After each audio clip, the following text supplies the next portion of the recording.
ഇതാ പണിക്കരേട്ടാ, കംപ്ലീറ്റ് തുകയുണ്ട്. ഒരു റെസിപ്റ്റ് ഇതാ. 4 മാസത്തെ കാശ് ഒരുമിച്ചല്ലേ തന്നത്? 4 മാസത്തെ രസീതും ഒരുമിച്ച് അങ്ങോട്ട് തരാം. നാളെ ഉച്ച കഴിയുമ്പോഴത്തേക്കെങ്കിലും.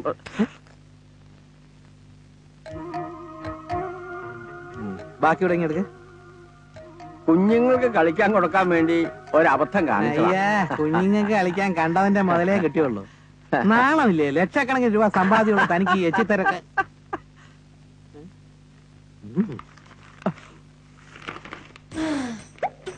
ഇതും കുഞ്ഞുങ്ങൾക്ക് കളിക്കാനാ? ശരി കൂടെ വലിയ കുഞ്ഞുങ്ങൾക്ക് കളിക്കാനാ. ഇത് നമ്മൾ തമ്മിൽ മാത്രം അറിഞ്ഞാൽ മതി, അയാളെ അറിയിക്കൊന്നും വേണ്ട. ശരി, എന്നാ ഒരു 100 റുപ്പീസ് ഇങ്ങെടുത്തേ. 100 രൂപ വെച്ചിട്ട് കൂടുതൽ, 50 രൂപ. അല്ലല്ല, ഈ വക കേസിൽ ഒതുക്കി തീർക്കാൻ ഞങ്ങൾ മിനിമം 100 റുപ്പീസാ ചാർജ് ചെയ്യുന്നത്. ഒരു കലണ്ടർ കൂടെ തന്നെ. ചുമ്മാതല്ല ഇന്ത്യയിൽ ജനസംഖ്യ വർദ്ധിച്ചുകൊണ്ടിരിക്കുന്നത്. എന്തൊക്കെ? അല്ല, ആ പണിക്കരേട്ടൻ ഇതെല്ലാം അടിച്ചു മാറ്റാൻ നോക്കി. ഞാൻ പിടിച്ചു വാങ്ങിച്ചു. പിള്ളേർക്ക് കളിക്കാനൊന്നേ. അയാളെ എങ്ങനെ പറഞ്ഞു വിട്ടു? കാശ് കൊടുത്തു. കാശോ? എവിടെ നേടി കാശ്? ആ പെണ്ണ് തന്ന കാശില്ലേ, അതിന് എടുത്തു കൊടുത്തു. നീ എന്നെ ചീത്ത പറയരുത്. അവധി പറഞ്ഞു മടുത്തു, അതുകൊണ്ടാണ് ഞാൻ എടുത്തു കൊടുത്തത്. ഈ വീട് ഉടനെ കാലിയാക്കി തരണം പറഞ്ഞാൽ നമ്മൾ എവിടെ പോയി താമസിക്കും? ആ കാശ് ആ പെണ്ണ് തിരിച്ചു കൊടുക്കാനുള്ളൂ അല്ലേ? തികയാത്ത കാശിന് ഞാൻ എവിടെ പോകും? കാശ് തിരിച്ചു കൊടുക്കേണ്ടി വന്നാലല്ലേ, അത് അപ്പോഴാലോചിക്കും. നിലം ഞാനൊന്ന് കുളിക്കട്ടെ.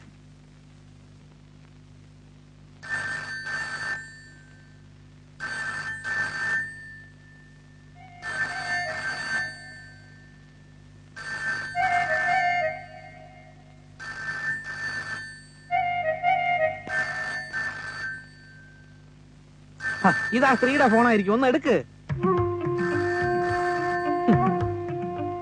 എത്ര നേരമായി ഫോൺ അടിക്കുന്നു, അതൊന്ന് എടുക്ക്. ഒരു കാര്യം, പെട്ടെന്ന് കയറി വേണ്ടെന്നൊന്നും പറഞ്ഞേക്കരുത്. ജോലിക്കാരുടെ ശമ്പളം, വാടക, മറ്റു ചിലവ്, ഇതിനൊന്നും തൽക്കാലം വേറെ പോംവഴിയില്ലെന്ന് ആലോചിക്കണം. നിനക്ക് ബുദ്ധിമുട്ടാണെങ്കിൽ ഞാൻ സംസാരിക്കാം. Hello, safe security service here. ആരാ?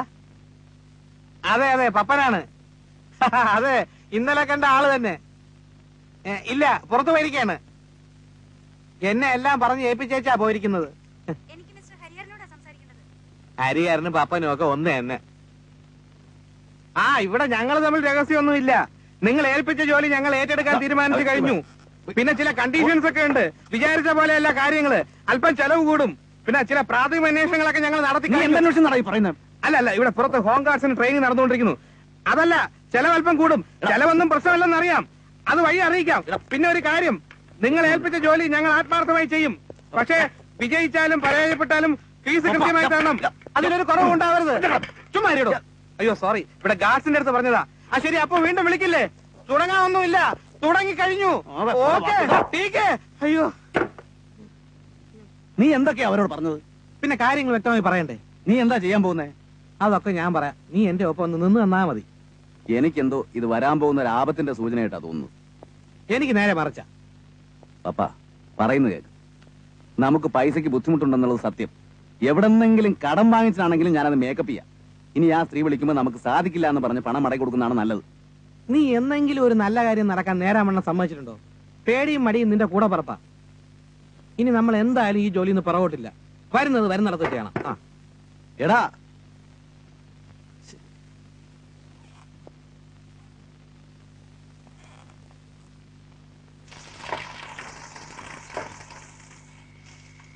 ഞാനൊരു കാര്യം പറയാം. മുഴുവൻ കേൾക്കുന്നതിന് മുമ്പ് ക്യാപ്റ്റൻ കയറി എതിർക്കരുത്. സേഫ് സെക്യൂരിറ്റി സർവീസ് അവരുടെ പുതിയ ഡിവിഷൻ ആരംഭിക്കാൻ പോകുന്നു. Safe intelligence service. ഇന്റലിജൻസ്? അതെ, ഇന്നലെ രാത്രി ഞാനൊരു സ്വപ്നം കണ്ടു. അവന്റെ ഒടുക്കത്തെ ഒരു സ്വപ്നം കാണും. ഇത് കേൾക്ക്. നാട്ടിൽ കൂണുപോലെ സെക്യൂരിറ്റി സർവീസുകൾ തുടങ്ങിക്കൊണ്ടിരിക്കുകയാണ്. ഇനിയുള്ള കാലം ഇതിനെ മാത്രം തമ്പിക്കൊണ്ടിരുന്ന ഒന്നും നടക്കില്ല എന്റെ പൊന്നെ. അതുകൊണ്ട് പതുക്കെ നമ്മുടെ ലൈൻ ഒന്നും മാറ്റുന്നു. ഗ്ലോബ് ഡിക്റ്റേറ്റീവ് ഏജൻസിയെ പോലെ, പ്രീമിയർ ഡിക്റ്റേറ്റീവ് സർവീസിനെ പോലെ സേഫ് സെക്യൂരിറ്റി സർവീസ് അവരുടെ പുതിയ ഡിവിഷൻ തുടങ്ങാൻ പോകുന്നു. ഇതുവരെ എനിക്ക് സംശയം ഉണ്ടായിരുന്നുള്ളൂ, ഇപ്പൊ ബോധ്യായി. എന്ത്? നിനക്ക് വട്ടാണെന്ന്. പല മഹാന്മാരും വട്ടന്മാരായിരുന്നു ബ്രദർ. സേഫ് സെക്യൂരിറ്റി സർവീസ് അവരുടെ ജെയിംസ് ബോണ്ട് ഡിവിഷൻ ആരംഭിക്കും.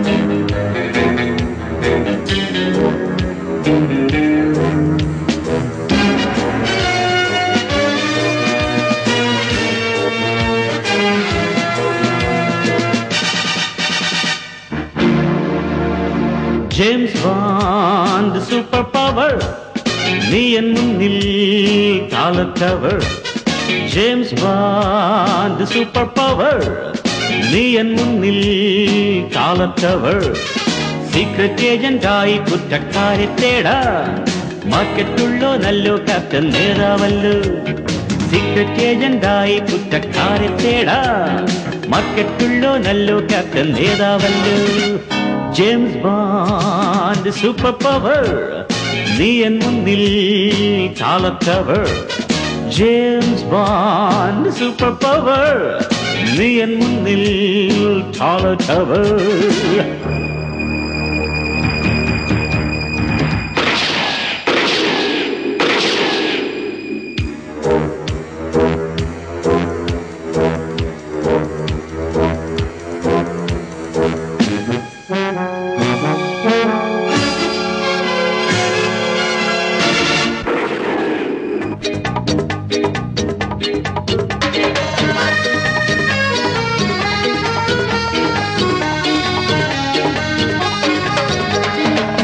കേസിനുള്ളിൽ സീക്രട്ട് റൈഫിൾസും സ്വല്പം റൊമാൻസുമായി നീ വാ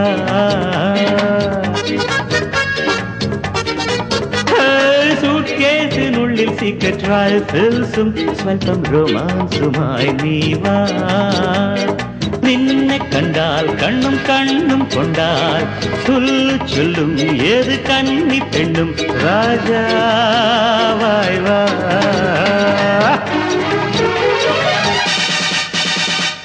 ജെയിംസ് ബോണ്ട് സൂപ്പർ പവർ നീ എൻ മുന്നിൽ കാലത്തവർ ജെയിംസ് ബോണ്ട് സൂപ്പർ പവർ നീ എൻ മുന്നിൽ ടവർ ടവർ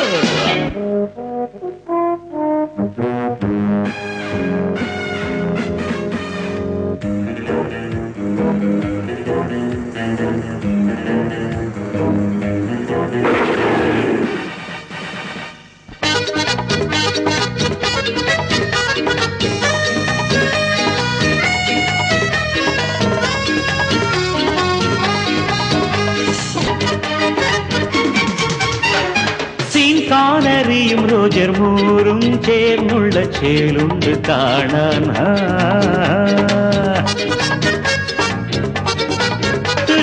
സീൻ കാനറിയും റോജർ മൂറും ചേർന്നുള്ള ചേലുണ്ട് കാണാൻ ലവും ലൈഫും നൈഫിൽ റൈഫിൽ സെല്ലിൽ ഊഞ്ഞാലാടും സെഫ് സെക്യൂരിറ്റി സർവീസ് ഹീറോ ആയവാ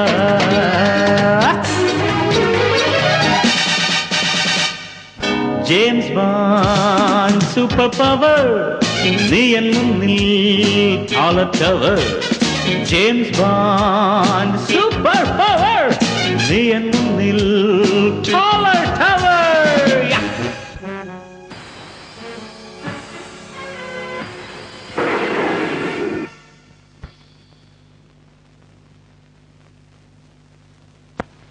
ഒന്ന് വേഗം കെട്ടിക്കേ ഇതൊക്കെ എന്തിനാ സാറേ ഇതൊക്കെ വേണം സാറേ പോലീസിനും പട്ടാളത്തിനും ഡോക്ടറിനും വക്കീലിനും ഉള്ളതുപോലെ ഡിറ്റക്റ്റീവിനും വേണ്ടേ ഒരു ഐഡന്റിറ്റി ഉഗ്രനായിട്ടുണ്ട് ഇന്ത്യക്ക് ഈ കുരങ്ങളിക്ക് ഞാൻ എങ്ങനെ നിന്ന് തരുമെന്ന് ഓർക്കുമ്പോഴാണ് എനിക്ക് ഒരു പിടുത്തവും കിട്ടാത്തത് അതൊക്കെ പിന്നെ പറഞ്ഞുതരാം തൽക്കാലം നമുക്ക് ആ പെണ്ണ് ജോലി ചെയ്യുന്ന ഹോട്ടലിലേക്ക് ഒന്ന് പോവാം ഒരു കാര്യം ഞാൻ പറഞ്ഞേക്കാം ഒരൊറ്റ ആളോട് ഒരക്ഷരം ഞാൻ മിണ്ടില്ല ഒരു കാര്യത്തിലും ഇടപെടുകയുമില്ല വേണ്ട അതൊക്കെ ഞാൻ നോക്കിക്കോളാം ക്യാപ്റ്റൻ എന്റെ കൂടെ നിന്ന് തന്നാ മതി സംഗതി ക്ലീൻ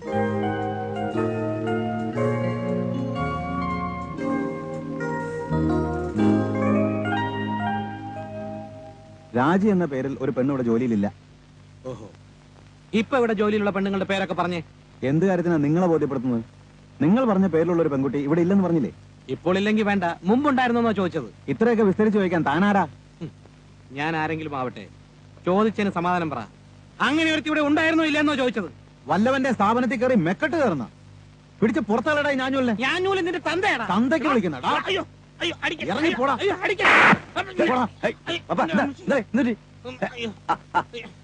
ഓഫീസിൽ കയറി വന്ന് തോന്നിയാസം കാണിക്കുന്നു.